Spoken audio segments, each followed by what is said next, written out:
আমরা ফেনী থেকে আলোকিত ব্লাড ডোনার ক্লাব ফুলগাজী উপজেলাবাসীর পক্ষ থেকে আমরা আজকে এসেছি কক্সবাজার ফেকুয়ার একবারে শেষ প্রান্ত যেটাকে বলা যায়।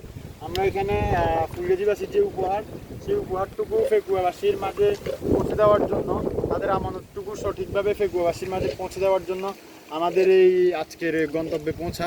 সেই সকাল 8টা থেকে মাত্র আমাদের এই গন্তব্যে পৌঁছা হয়েছে প্রায় 5 ঘন্টার জার্নি। যদি আমরা একটু দেখানোর চেষ্টা করেছি যে জায়গাগুলোতে এখন পর্যন্ত মানুষ সহযোগিতা নিয়ে যেতে পারে নাই, যে জায়গাগুলোর মানুষ এখন কোনো সহযোগিতা পায় না বা এখনও পানিবন্দী আছে, নিজেদের জীবন মান চলাচলে খুবই দুর্বিষহ অবস্থায় আছে, আমরা সেই জায়গাগুলোতে যাওয়ার চেষ্টা করেছি।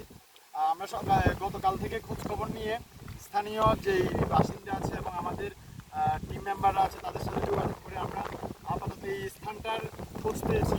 এখানে যতটুকু জানতে পেরেছি এলাকাবাসী এবং তার আশেপাশের মানুষদের সাথে এবং আমাদের টিম মেম্বারদের সাথে কথা বলে যতটুকু জানতে পেরেছি, এখানের মানুষ যারা আছেন এরা একবার টোটালি পানিবন্দী ধরা যায়।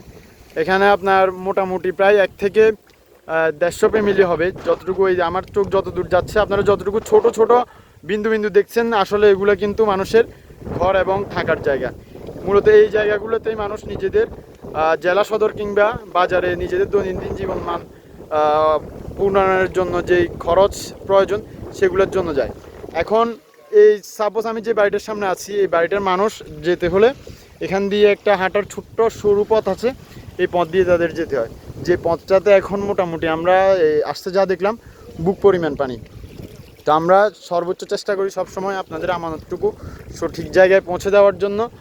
সেই প্রয়াসে আজকে আমাদের প্রায় 100 ফ্যামিলির 3 দিনের রান্না করা খাবারের কাঁচামাল আমরা নিয়ে আসার চেষ্টা করেছি। ইনশাল্লাহ আমরা এখানে বাড়িঘরগুলো দেখব, ওনাদের পরবর্তী যে সহযোগিতাগুলো প্রয়োজন আমরা সেগুলো নোট করে নিয়ে যাব। ইনশাল্লাহ চেষ্টা করব যতটুকু সম্ভব আমরা সেগুলা ওনাদেরকে পৌঁছানোর। ধন্যবাদ সবাইকে। আসসালামু আলাইকুম।